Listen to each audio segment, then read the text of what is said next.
ওমানে শ্রম এবং আবাসন আইন লঙ্ঘনের দায়ে অন্তত 18 বাংলাদেশিকে গ্রেফতার করা হয়েছে।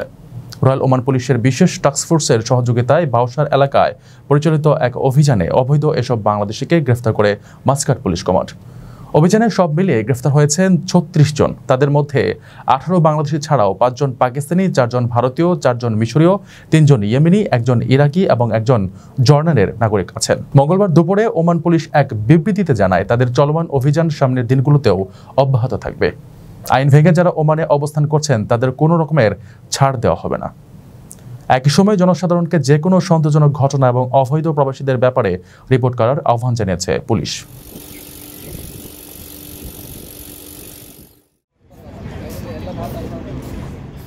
পবিত্র ঈদ উল আজহার সম্ভাব্য তারিখ ঘোষণা করেছে ওমান। জ্যোতির্বিদ্যার হিসাব অনুযায়ী এই বছর ওমানে ঈদ উল আজহার প্রথম দিন 6 জুন শুক্রবার পালিত হবে বলে জানিয়েছেন মহাকাশ বিজ্ঞান বিশেষজ্ঞ ডক্টর সুবাইহ বিন রহমান আল সাদি। গণমাধ্যমের সাথে আলাপকালে সাদি বলেন, আগামী 27 মে ওমান সহ বিভিন্ন আরব ও ইসলামী দেশে সন্ধ্যার পর চাঁদ দেখা যাবে বলে আশা করা হচ্ছে। এই হিসাবের উপর ভিত্তি করে আগামী 5 জুন বৃহস্পতিবার আরাফার দিন এবং 6 জুন শুক্রবার থেকে ঈদ উল আজহা শুরু হবে। প্রাথমিক তথ্য অনুযায়ী বাংলাদেশের কুরবানির ঈদ হতে পারে 7 জুন। তবে ঈদের তারিখের চূড়ান্ত ঘোষণা দেবে কেন্দ্রীয় চাঁদ দেখা কমিটি। এর আগে সংযুক্ত আরব আমিরাতের জ্যোতির্বিদ্যা সোসাইটি জানিয়েছে আগামী 27 মে সন্ধ্যায় জিলহজ মাসের চাঁদ দেখা যাবে। আর সেই হিসাবে সে দেশে ঈদ উল আজহা পালিত হবে 6 জুন শুক্রবার। আমিরাত জ্যোতির্বিদ্যা সোসাইটির চেয়ারম্যান ইব্রাহিম আল জারওয়ান বলেন, আরব আমিরাতের স্থানীয় সময় 27 মে সকাল 7:02 চাঁদ দেখা যাবে এবং সূর্যাস্তের প্রায় 38 মিনিট পর পর্যন্ত চাঁদটি আকাশে দৃশ্যমান থাকবে। তবে ওমান সহ আরব দেশগুলো যদি 27 মে সন্ধ্যায় জিলহজের চাঁদ না দেখা যায় তাহলে জিলহজ মাসের শুরু 29 মে। এর ফলে ঈদ উল আজহা শুক্রবারের পরিবর্তে 7 জুন শনিবার উদযাপিত হবে। অবৈধভাবে বিদেশিদের ওমানে প্রবেশের সহায়তার জন্য 3 ওমানিকে আটক করেছে পুলিশ। অভিযানের সময় তাদের সঙ্গে থাকা 13 অনুপ্রবেশকারীকেও আটক করা হয়েছে। এক বিবৃতিতে রয়্যাল ওমান পুলিশ জানায়, আল ওস্তা গভর্নটর পুলিশ কমান্ড হিমার উইলায়াত থেকে অনুপ্রবেশকারীদের প্রবেশে সহায়তা করার এবং তাদের যানবাহনে করে পরিবহনের জন্য 3 নাগরিককে গ্রেফতার করে। তাদের সাথে থাকা ইথিওপিয়ান 13 জনকেও গ্রেফতার করা হয়েছে। অভিযুক্তদের বিরুদ্ধে আইনি প্রক্রিয়া সম্পন্ন করা হচ্ছে বলেও জানিয়েছে ওমান পুলিশ। ওমানে গেল কয়েক মাস ধরেই প্রবাসীদের অবৈধ প্রবেশ রুখতে অভিযান জোরদার করেছে দেশটির প্রশাসন। স্থল এবং সমুদ্র উভয় পথে কড়া নজরদারি রাখছে পুলিশ ও কোস্টগার্ড। গেল মাসে অনুপ্রবেশের দায়ে ওমানের বর্ডার এবং সমুদ্র জোনে শতাধিক প্রবাসীকে আটক করা হয়, যাদের বেশিরভাগই আফগানিস্তান এবং ইরানের নাগরিক। জেরুজালেমে আল-আকসা মসজিদ ও গম্বুজ আল শাখরাকে বোমা মেরে ধ্বংস করার হুমকি দেওয়া চরমপন্থী ইসরায়েলিদের বক্তব্যের কঠোর নিন্দা জানিয়েছে সংযুক্ত আরব আমিরাত। দেশটির পররাষ্ট্র মন্ত্রণালয় এক বিবৃতিতে জানায়, শনিবারে জেরুজালেমে খ্রিস্টানদের গির্জায় প্রবেশে বাধা দেওয়া এবং তাদের উপর শারীরিক হামলার যে ঘটনা ইসরায়েল ঘটিয়েছে তার তীব্র নিন্দা করে আমিরাত। বিবৃতিতে বলা হয়, এই ধরনের দমনমূলক কাজের ভয়াবহ পরিণতি হতে পারে এবং এগুলো আরও উত্তেজনা ও অস্থিরতা তৈরি করছে। আমিরাত বলছে, ইসলাম ও খ্রিস্ট ধর্মের সব পবিত্র স্থানের পূর্ণ নিরাপত্তা নিশ্চিত করা জরুরি এবং আল হারাম আল শরীফ এলাকায় যেসব উস্কানিমূলক ও গুরুতর লঙ্ঘনের ঘটনা ঘটছে তা বন্ধ করতে হবে। ইসরায়েলি কর্তৃপক্ষকে এই উত্তেজনা বন্ধ করার দায়িত্ব দিতে হবে উল্লেখ করে আমিরাতের পররাষ্ট্র মন্ত্রণালয় এমন কিছু না করার আহ্বান জানিয়েছে। বিবৃতিতে বলা হয়, আন্তর্জাতিক আইনের প্রতি শ্রদ্ধা রেখে সব ধরনের সহিংসতা ও অবৈধ কাজের বিরোধিতা করে আমিরাত। বিবৃতিতে আরও বলা হয়, পবিত্র স্থানগুলো দেখভালে জর্ডানের ঐতিহাসিক ও আইনি দায়িত্বকে সম্মান করা উচিত। জেরুজালেম ওয়াকফ বিভাগ এবং আল-আকসা মসজিদ, গম্বুজ আল শাখরা ও আশেপাশের এলাকা পরিচালনার ক্ষেত্রে তাদের কর্তৃত্ব ও ক্ষমতা খর্ব করা যাবে না। সবশেষে আমিরাত বলেছে, পবিত্র স্থানগুলো রক্ষায় জর্ডান যেসব পদক্ষেপ নিচ্ছে তাতে তারা পূর্ণ সমর্থন ও সংহতি প্রকাশ করছে।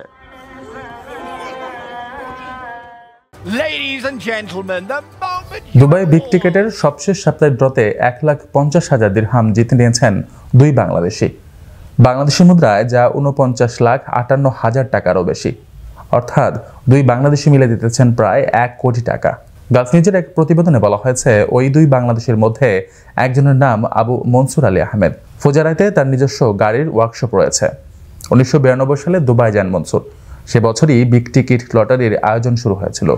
বন্ধুদের মাধ্যমে তিনি প্রথম বিগ টিকিট সম্পর্কে জানতে পারেন। তখন থেকে প্রতি মাসে 20 বন্ধুর এক দলের সঙ্গে লটারি কিনে আসছিলেন তিনি। লটারি জেতার ফোন পেয়ে খুশিতে আত্মহারা হয়ে পড়েন আবু মনসুর। পুরস্কারের অর্থ দিয়ে কি করবেন সেটা এখনও জানেননি তিনি। তবে তিনি আবারও এই ড্রতে অংশ নেবেন বলে নিশ্চিত করেছেন। আরেক লটারি বিজয়ী হলেন কাতার প্রবাসী বাংলাদেশি রহমতুল্লাহ। সুপারভাইজার পদে কর্মরত রহমত 6 মাস আগে সামাজিক যোগাযোগ মাধ্যমে বিগ টিকিট সম্পর্কে জানতে পারেন। এরপর থেকে প্রতি মাসে 5 বন্ধুর সঙ্গে টিকিট কিনে আসছিলেন তিনি। পুরস্কারের টাকা দিয়ে রহমত নিজের একটি ব্যবসা শুরু করতে চান বলে জানিয়েছেন। 2 বাংলাদেশের পাশাপাশি 3 ভারতীয় এই লটারি জিতেছেন বলে জানায় Gulf News. It is the Big Ticket Live Draw Series 2. Malaysia শ্রমবাজারে সিন্ডিকেট করে হাজার কোটি টাকা লুটপাটকারী সিন্ডিকেটের মূল হোতাদের বিচার এবং বাংলাদেশের সকল বৈধ রিক্রুটিং এজেন্সির জন্য মালয়েশিয়া শ্রমবাজার উন্মুক্ত করার দাবি জানানো হয়েছে। সোমবার দুপুরে প্রবাসী কল্যাণ ও বৈদেশিক কর্মসংস্থান মন্ত্রণালয়ের সিনিয়র সচিব ডক্টর নিয়ামত উল্লাহ ভুইয়ার কাছে এই সংক্রান্ত একটি স্মারকলিপি দিয়েছে বিভিন্ন রিক্রুটিং এজেন্সির মালিকারা। এ বিষয়ে বিএনপি নেতা এবং বাইরার সিনিয়র সদস্য খন্দকার আবু আশফাক বলেন, এখনও শ্রমবাজার ধ্বংসের জন্য ষড়যন্ত্র করা হচ্ছে। তবে কেউ যদি সিন্ডিকেট করার চেষ্টা করে তবে তা কঠোরভাবে প্রতিহত করা হবে। সেই সিন্ডিকেটটাই এখন মূল ভূমিকা পালন করছে। ওখান থেকে কিছু বাদ পড়ছে, আবার নতুন কিছু নেওয়ার চেষ্টা করছে। কিন্তু আমরা কোনো রকম কোনো সিন্ডিকেটই চাই না, সে যেই হয়ে থাক। আমরা এই সিন্ডিকেট করতে দেব না, এবং দেব না শুধু না, আমরা প্রতিহত করব। আর সিন্ডিকেট মুক্ত পরিবেশ তৈরি করা গেলে 1.5 থেকে সর্বোচ্চ 2 লাখ টাকার মালয়েশিয়ায় কর্মী পাঠানো সম্ভব বলে জানান বাইরার সদস্য সাবেক যুগ্ম মহাসচিব মোহাম্মদ ফখরুল ইসলাম। আমরা এটা দৃঢ়ভাবে বিশ্বাস করি, এই সিন্ডিকেট চক্রকে তারা আর কোনোভাবে সুযোগ দিবে না। কর্মীদের স্বার্থে, দেশের স্বার্থে, এই সেক্টরের স্বার্থে তারা সিন্ডিকেট মুক্তভাবে কম খরচে, আমরা প্রস্তাব দিয়েছি 1.5 লক্ষ টাকা থেকে সর্বোচ্চ 2 লক্ষ টাকার মধ্যে মালয়েশিয়া কর্মী যাওয়া সম্ভব। আমরা এই প্রস্তাবও দিয়েছি। এ সময় বাইরার সদস্য সাবেক সিনিয়র ভাইস প্রেসিডেন্ট রিয়াজুল ইসলাম, বাইরার সদ্য সাবেক ভাইস প্রেসিডেন্ট নোমান চৌধুরী সহ বিভিন্ন বৈধ রিক্রুটিং এজেন্সির মালিকারা উপস্থিত ছিলেন।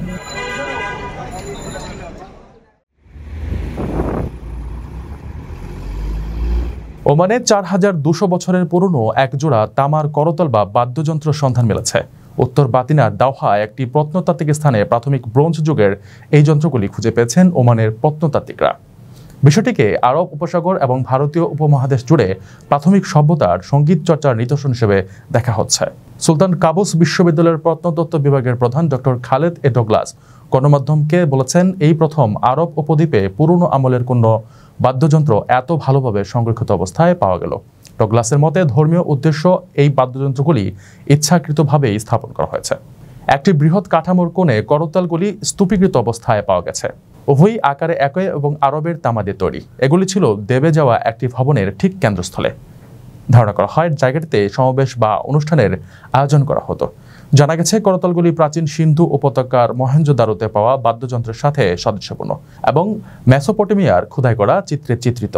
বলা হয়ে থাকে এই অঞ্চলগুলি পুরনো আমলে ওমানের সাথে বাণিজ্য ও সাংস্কৃতিক বিনিময়ে সক্রিয় ছিল এবং ঐতিহাসিকভাবেই তারা উৎপাদন এবং উপকূলীয় বাণিজ্য রুটের জন্য সুপরিচিত ছিল।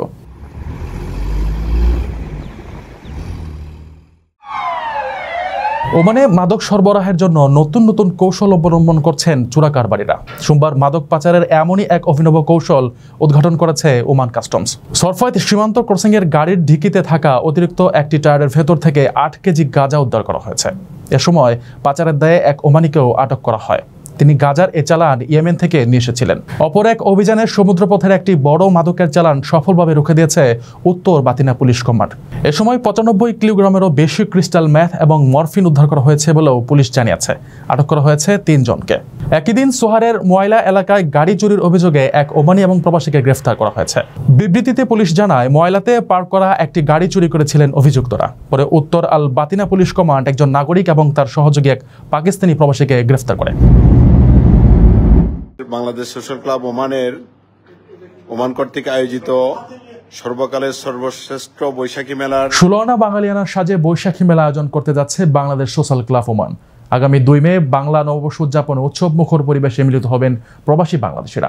মেলা হবে বারকার সোয়াদি হলিডে রিসোর্টে। থাকবে দেশীয় ঐতিহ্যের খেলা, শিশুদের জন্য বিনোদনের ব্যবস্থা এবং মনোজ্ঞ সাংস্কৃতিক পর্ব। এছাড়া বাহারি পণ্য, সুস্বাদু খাবার এবং শপিং এর জন্য একাধিক স্টল থাকবে। সোশ্যাল ক্লাব জানিয়েছে এবারের মেলা আয়োজিত হবে 1,30,000 স্কোয়ার মিটার বা 11 লক্ষ স্কোয়ার ফুট এলাকা জুড়ে। 2 মে শুক্রবার বেলা 12টা থেকে রাত 10টা পর্যন্ত চলবে আয়োজন। এতে মূল আকর্ষণ হিসেবে থাকবে বাংলাদেশি প্রবাসী শিল্পীদের অংশগ্রহণে বিশেষ সাংস্কৃতিক পর্ব। জানা গেছে সাধারণত এই ওয়াটার পার্কের প্রবেশ মূল্য 3 রিয়াল হলেও বৈশাখী মেলা উপলক্ষে বাংলাদেশ সোশ্যাল ক্লাব তা কমিয়ে আনার সিদ্ধান্ত নিয়েছে।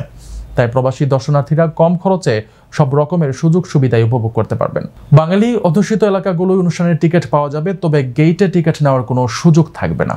আমাদের টিকিট 2 রিয়াল করে টিকিটের মূল্য নির্ধারণ করা হয়েছে।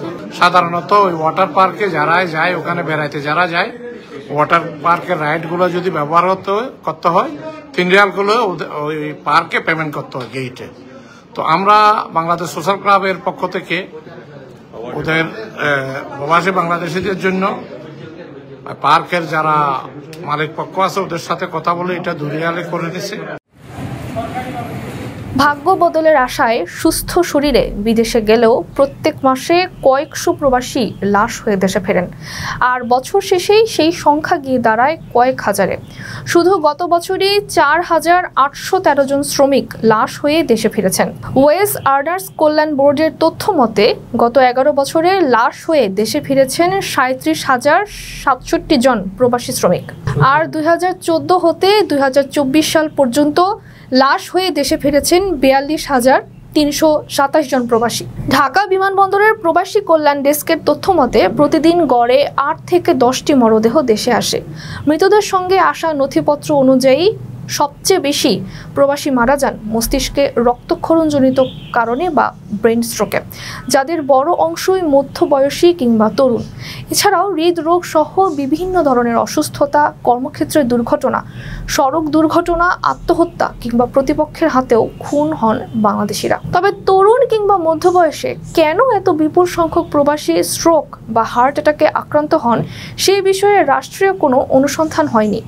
প্রবাসী বাংলাদেশি মৃতদের স্বজন ও বিশেষজ্ঞরা বলছেন মধ্যপ্রাচ্য মূলত মরু আবহাওয়ার দেশ। প্রচণ্ড গরমে প্রতিকূল পরিবেশে অদক্ষ এই বাংলাদেশিরা ঝুঁকিপূর্ণ বিভিন্ন কাজে যুক্ত থাকেন। একদিকে প্রতিকূল পরিবেশ, অন্যদিকে অমানসিক পরিশ্রম, 12 থেকে 18 ঘন্টা পর্যন্ত কাজ করা, অস্বাস্থ্যকর পরিবেশে গাদাগাদি করে থাকা, দীর্ঘদিন স্বজনদের কাছ থেকে বিচ্ছিন্ন থাকা এবং সব মিলিয়ে মানসিক চাপের কারণেই সাধারণত স্ট্রোক বা হৃদরোগের মতন ঘটনা ঘটে। আগামী মে মাসের মাঝামাঝিতে মধ্যপ্রাচ্যের 3 দেশ সফরে যাচ্ছেন মার্কিন প্রেসিডেন্ট ডোনাল্ড ট্রাম্প। মঙ্গলবার হোয়াইট হাউসের মুখপাত্র ক্যারোলাইন লেভিট জানিয়েছেন আগামী 13 থেকে 16 মে সৌদি আরব, কাতার ও সংযুক্ত আরব আমিরাত সফর করবেন মার্কিন প্রেসিডেন্ট।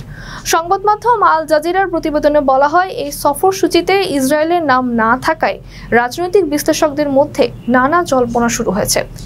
লেভিট জানান, পোপ ফ্রান্সিসের অন্ত্যেষ্টিক্রিয়ায় অংশ নিতে শুক্রবার রোমে যাবেন প্রেসিডেন্ট ট্রাম্প। দ্বিতীয় মেয়াদে প্রেসিডেন্টের দায়িত্ব নেয়ার পরে এটিই হবে তার প্রথম বিদেশ সফর। বলা হচ্ছে, মে মাসে ট্রাম্পের মধ্যপ্রাচ্য সফর নিছক আনুষ্ঠানিকতা নয়, বরং যুক্তরাষ্ট্রের পূর্ব নির্দেশনা। ট্রাম্প প্রশাসনের ভেতরে থাকা ব্যবসামুখী নীতি নির্ধারকেরা এই সফরকে দেখছেন বিনিয়োগ আনার পথ হিসেবে, একই সঙ্গে এক আঞ্চলিক এজেন্ডা নিয়ন্ত্রণের কৌশল হিসেবেও। বিশ্লেষকরা বলছেন, এই সফরের বড় দিক হচ্ছে ইরান বিরোধী অবস্থানকে পাকাপোক্ত করা। পারস্য উপসাগরে ইরানের প্রভাব ঠেকাতে ইসরায়েল, সৌদি আরব, কাতার, সংযুক্ত আরব আমিরাত নিয়ে একটি শক্তিশালী জোট গঠন তৈরি করতে চান ট্রাম্প। আবার মার্কিন শুল্ক নীতি ও বাণিজ্য যুদ্ধের প্রেক্ষাপটে অর্থনৈতিক সম্পর্ক নিয়েও আলোচনা হওয়ার সম্ভাবনা রয়েছে। ধনী উপসাগরীয় দেশগুলো থেকে যুক্তরাষ্ট্রে আরও বেশি বিনিয়োগ টানার চেষ্টা করছেন ট্রাম্প।